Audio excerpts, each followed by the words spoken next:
Good evening, folks. It's Diamond with the Oppenheimer Ranch Project and Magnetic Reversal News, bringing you a magnetic excursion update Tuesday, August 20th, around 9 p.m. Mountain Time 2024. More problems for Boeing. We'll get into that. Plus, the largest hydrothermal explosion the world has ever known. Keep calm. It's boom time.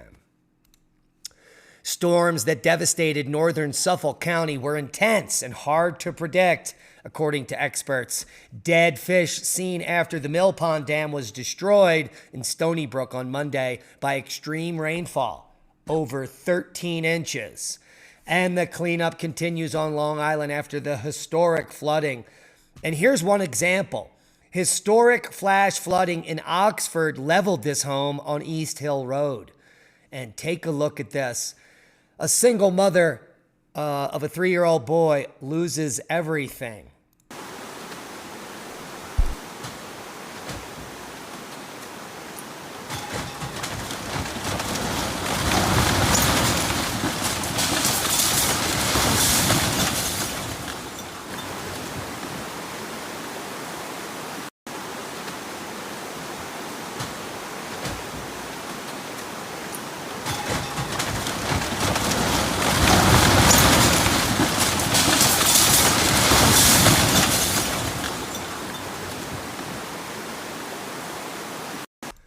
Holy macaroni. Now, the good news is everyone's safe, and there's a GoFundMe up that is almost completely funded.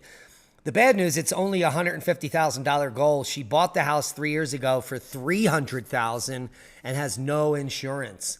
So hopefully they make it well past this goal. If you can help rebuild hope for Randy Mercurcio and her son from the Oxford flood, please come over here to the link below and donate. The house is located on East Hill Road and was completely washed into the 5-mile brook in Oxford, Connecticut. This is not the entire house. There used to be an amazing gazebo and deck prior to the house collapsing. In fact, let's go back here. We do have footage of the house before it was destroyed. What a beautiful home. Obviously, the bridge is gone, the deck is downstream, and now the whole house has collapsed off the side of a cliff.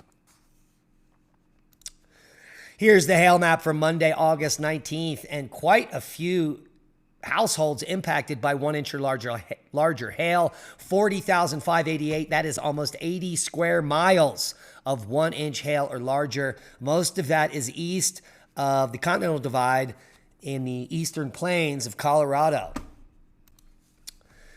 Heavy snow hits New Zealand's South Island. Record summer chill sweeps the Great Lakes. I've been getting nonstop emails and messages from listeners in Ohio and other areas around the Great Lakes on how cold it's been. Low 40s in the morning, barely making it near 80 degrees during the day. And so that is the state of the Great Lakes, while it's the hottest summer ever. Heavy snow hits New Zealand's South Island. Heavy snow has hit New Zealand's South Island, causing widespread disruption, closing key highways and trapping vehicles as frigid conditions took hold. In the Canterbury region, cars were stranded at Castle Hill and Lake Linden, with police urging people to stay off the roads. Snow piled up along State Highway 73, leading to closures between Otira and Springfield. And here are some of the scenes in New Zealand. Let's take a look. Holy macaroni. And take a look at these low temperatures around Michigan. Holy macaroni. Low 40s in the Upper Peninsula there, low 40s in northern Wisconsin, and just generally cool all around. Take a look at Ohio. And take a look at Indiana there. So very non-typical of summer. But the mainstream media clearly not reporting on it. And here's the full forecast. Flooding concerns in western Alaska. Severe storms in the high plains and hazardous heat in the south. A strong storm moving across the Bering Sea will bring coastal flooding, high winds, and surf to western Alaska over the next couple of days. Scattered severe storms capable of producing large hail and severe winds will be possible today, mainly over portions of central Montana. Meanwhile, the ongoing heat wave in the south will continue through much of the week, centered in none other than Texas, the nexus of the Schmexis. Quick look at the GFS model shows there is no relief in sight from rain except in the Four Corners region beginning Thursday here and continuing through the weekend. Good news for us and good news for the East Coast as it will be in the clear for days, allowing all that flooding cleanup to occur and some drying out. Seismic update, no quakes of note. Uptick in seismicity in Hawaii, probably a precursor to an eruption there. Other than that, pretty low-level activity worldwide. Here is the Kilauea volcano update from Monday, August 19th. Kilauea is not erupting. Seismicity continues at the summit and the upper East Rift Zone at low rates in the Middle East Rift Zone. But we just saw an uptick today, so this is yesterday's report. Approximately 12 earthquakes were detected beneath Kalalupele, Kilauea summit caldera over the past 24 hours. 54 earthquakes were detected beneath the Upper East Rift Zone, and activity in the Middle East Rift Zone has slowed compared to last week. Measurements from continuous gas monitoring stations downwind of Pu'u'o'o in the Middle East Rift Zone, the site of the 83-2018 eruptive activity, remains below detection for SO2, indicating that SO2 in this area is negligible. We're keeping a close eye on Iceland. Another flurry of seismic activity earlier today that did not lead to an eruption, which means we have to probably wait till tomorrow. Here is the rest of worldwide volcano news. White Island continues its uptick with a 4,000-foot puff earlier today. Ducono to 8,000 feet. Fuego to 15. Sabancay to 24,000. Sangay to 20,000. Santa Guito, 14,000-foot puff. Nevado de Ruiz, possible volcanic ash today. An uptick here. White Island to 7,000 feet. Fuego to 14. Sabancay to 22,000. Ducono to 8. And White Island, another 5,000-foot puff. 3 separate eruptions today at White Island. Looks like an uptick to me. Liwa Tobi to 10,000. Sangay to 20,000. Ibu to 8. Sakurajima coming in at 9,000 feet. And that wraps up worldwide volcano news for the day. Quick look over at space weather. Not much to talk about over the last 24 hours. Very low-level flaring. 3-day geomagnetic forecast is all quiet on the Western Front, even though there are a number of sunspots currently Earth-facing. There is no activity and no threats to Earth. The heart-stopping moment, climbers cheat death and run for their lives after a volcano erupted with an 8,000-foot tower of ash as they reached the crater summit. These are volcano tourists on the flanks of Ducono. So let's take a look at this insanity.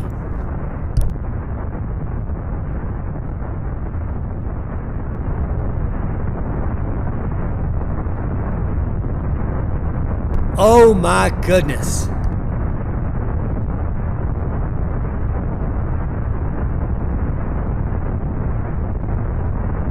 They look like ants.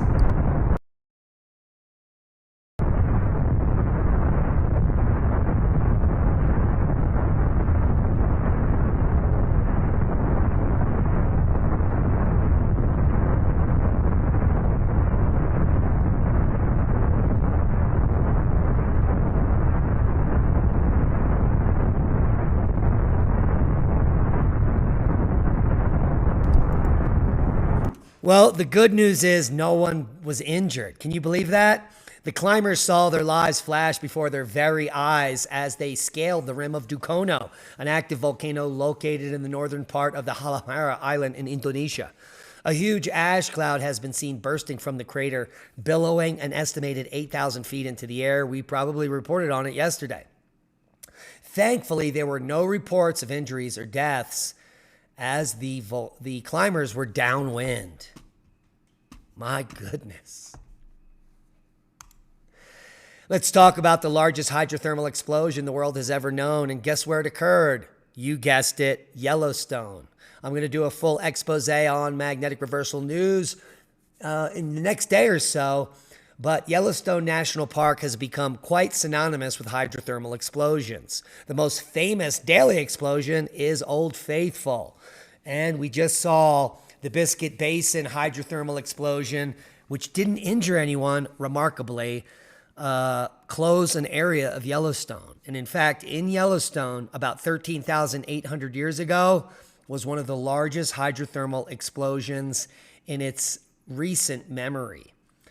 It was a cataclysmic event. Titanic ice sheets were retreating, and the thermal aqueducts on the northern reaches of Yellowstone Lake ruptured in violent fashion, resulting in an explosion that released as much as 3.5 trillion kilojoules of energy, according to experts. The explosion covered the entire surface of Yellowstone Lake and much of the surrounding area with debris, and rocketed a plume of water and heated steam and rock 6,000 feet into the air, 10 times the height of the recent Biscuit Basin explosion, while leaving a crater that would swallow downtown Salt Lake City. If you want to know more, check out the expose on magnetic reversal news when we release it. A new paper handed to me today, Roles of Earth's Albedo Variations and Top of the Atmosphere Energy Imbalance in Recent Warming. New insights from satellite and surface observations. And if you guessed it, it's not you, it's not CO2, but there is a perfect correlation between observed surface temperatures and, well, solar radiation. Can you believe that? It's not you, it's not CO2, it's the sun. More trouble for Boeing. Tests of its troubled 777X are paused after it found structural problems. Not only are there 2 astronauts stranded in space thanks to Boeing's 7-year catastrophe on Starliner, but now millions, if not billions of dollars have been wasted on the 777X project. I think Boeing is Boeing gone. The Democrats bury an angry, shouting Joe Biden at 11:30 p.m. last night in a final disgrace. The bumbling fool told everyone that women aren't electric or something like that. A complete embarrassment. Not only that, there is no democracy in the Democrat Party. They installed a person, Vice President Kamala Harris, that not a single human voted for. Absolutely disgusting. You know what's not disgusting?